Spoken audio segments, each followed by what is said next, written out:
Blitzers, hey, it's Ronan. Welcome back to the channel. So you have by now either probably got the Concept 1B through the globes, and my last globe was pretty great. I got the Barask tank as well. Here's the Concept 1B kitted up with its legendary and racially insensitive camo, snow gun on it. It's a great tank. But there are other options for those of you who did not get it, and there's plenty of folks out there who either given up by this point, probably smartly, or just rethinking things. I want to talk to you guys about a couple of really nice options if you don't have the 1B. And that is actually looking at, there you go, looking at two of the tanks. And since you want to assume you want to play collectible tanks or gold tanks. I think these are both collectible, or actually the Chieftain's gold. Two other options to the Concept 1B that are honestly quite very good as well is the Chiefton Mk6, which I actually would argue is as good or better, and the T95E6. The Chiefton M6, as you can see, has higher DPM. Its alpha is great, and it's got a better cannon than the 1B. And if you look at the Pramo, which shoots APCR, which I absolutely love, it's got ridiculously good Pramo, and it's got hash. It shoots, look at the alpha pen of 110. For the hash with 515 damage, and it could do 4,000 DPM with that. It's a terrific tank. The mobility is slower than the Concept, but it does move very, very well. And then the 95E6, another American tank with very similar DPM, better mobility, but worse armor. And you give up a little bit on the armor, so let's talk about that. This is the 1B, and it's got an amazing front armor, but the 1B is very large on the sides, and it's got very, very poor side armor and no rear armor whatsoever. So the 1B is a great tank from the front, and the front only. Whereas, when you want a tank like that, the 95E6 is not a particularly great tank from any angle, and for some reason, this makes it look really weird. It doesn't look this weird, and as you saw. It's got very little armor. I mean, it'll get some bounces, but it's not your traditional heavy, and it's got, some armor up now, up here in the hatch, but overall, the upper plate's weaker, the lower plate's terrible, the side armor is a joke, and the rear is even worse. However, this tank, as you saw, has a similar DPM and great mobility. And then finally, if you look at the Chiefton Mk6, the Mk6 has got a terrific turret with a lot of different angles and hit points on it.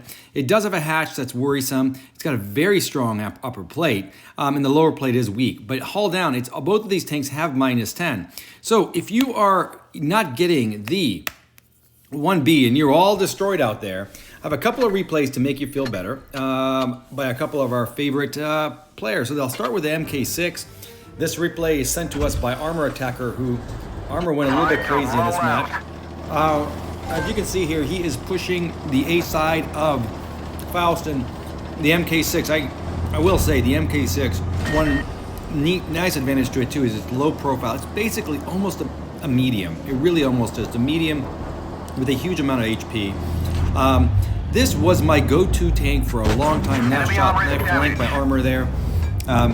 This was one of my favorite tanks of all time until kind of what happened was the massive buff.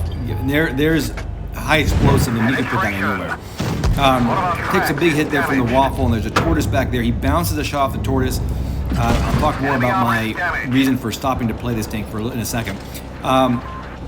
Wisely backs off there. He doesn't want to trade shots with a waffle. I mean, the waffle can easily pen his front lower plate, and and then he's got a tortoise back there who just missed. High explosive shot, takes a big hit in the side. I don't know what Armor was thinking there. That may have been in the front of the turret, but he is going to be able to clean the waffle here for this shot there.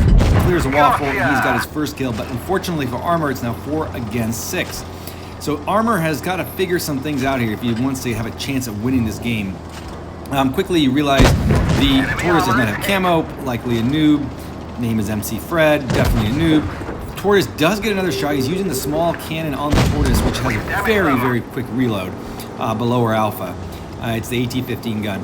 And Armor is desperately trying to get a clear shot here, which is not going to be a problem. Again, this thing has 310 APCR or APCR Pramo pen, which will pen just about everything that's pennable in the game. And that is one of the great features out of it. Also got great gun handling. I don't know how he did not get that shot. You will see that was Armor was very upset about that. Armor, I think you actually would have landed that shot. your teammate just shot first or got there quicker, whichever one it was, the T-57, I believe. So don't. I think Armor is sad about missing or not getting that kill. I wouldn't sweat it.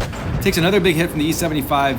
Armor's got 143 HP. It's a 3-on-4, a winnable game, more or less, if he gets very lucky, and that's what he needs here. And then he loses another teammate here. It's now 2 against 4. They also have 2 caps against him, and as you're seeing the enemies right here, there is a lot of HP left. 1941 in the E-75, 800 in the Mouse. They got an IS-7, all kinds of problems that people have to contend with. And Armor is going to get to work here. I will tell you, stick around for this match. Do not abandon hope. I know it seems like a long one, but it's worth the finale.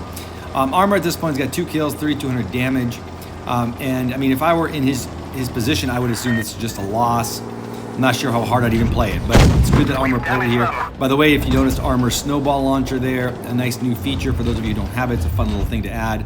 I think the Mk6, like a few other tanks, is the only one you can have. I put it on the 1B for the same reason, and the E50M. Armor gets a very nice kill there, and he is now cruising along. It's 2 against 3. The Waffle is now being rushed.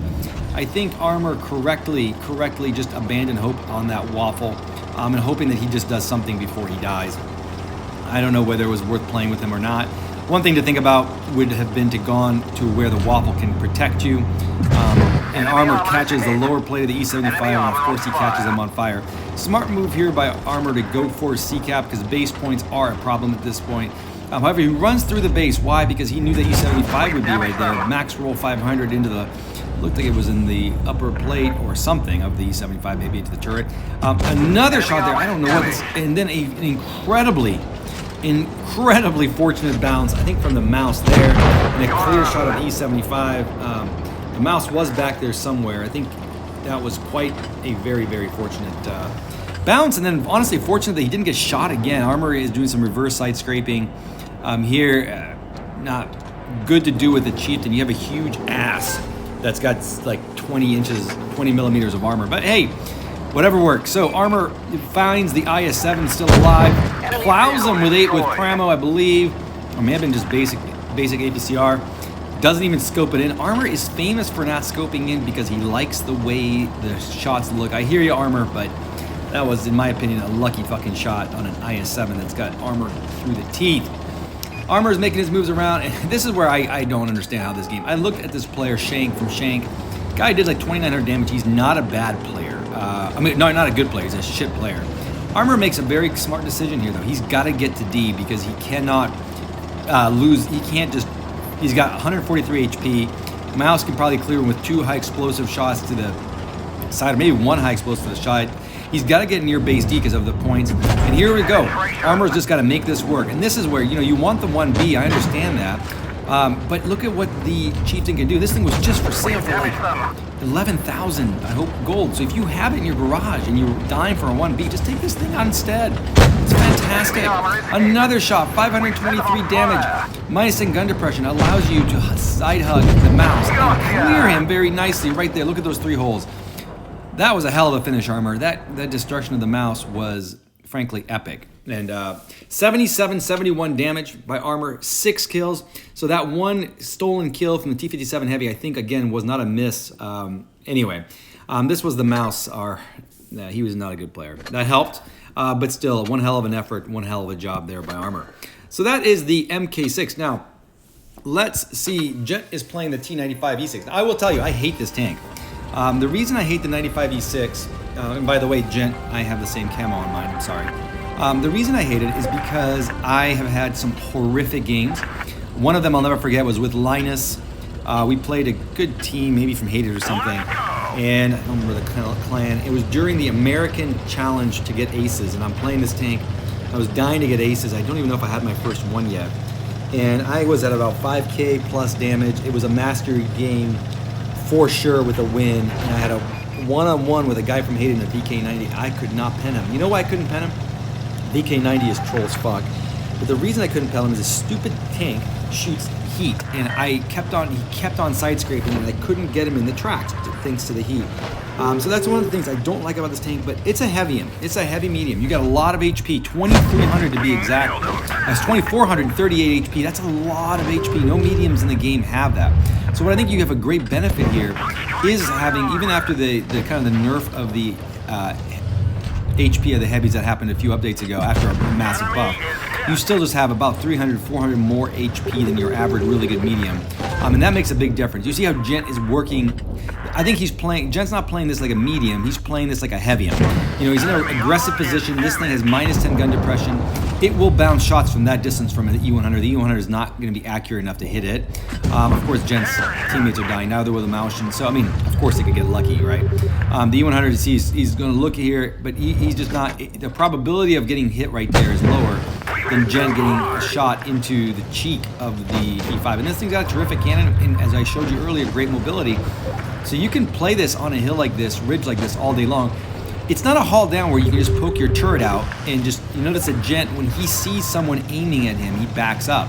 That's the reason, because this thing is not strong enough to get consistently, you know, it can't just bounce things like the 1B. It's not going to be able to do that. Whereas the 1B, you could probably just hold that ridge. But just like that, this thing will absolutely bounce, especially from inaccurate guns that are looking for a small spot. They're just not going to get it. Gent gets another shot here. He's already at 27, 18 damage. This thing does shell out a lot of damage, and what really helps is the minus 10 allows you to get in a position. It takes a big hit there. 645, likely from that E100, and then gets a little bit of help from the E75 to clear the Moushin. He sees that Leopard PTA. That Leo is an idiot, and you'll see why. And that always helps in this game. It's right now, it's 5-on-3. This should have been very doable. Unfortunately, Gent's teammates are working hard to find a way to lose. This E100 is down to 170 HP, 78 HP, and Gent promptly clears him. Gent takes a hit there, and that's the problem with the tank. Its upper plate is just not strong. You know, it's not a tank designed to take a lot of hits. It's designed to hit and move. 4 against 2 still. You see the Leo PTA is basically full health. Basically is full health. Does get a hit on Gent. And this IS-4 still has 2,100 HP left. Gent's down to 668. And you can just notice Gent's teammates are just kind of nowhere to be found, doing God knows what. Nice angling there by the IS-4. Maybe it was luck.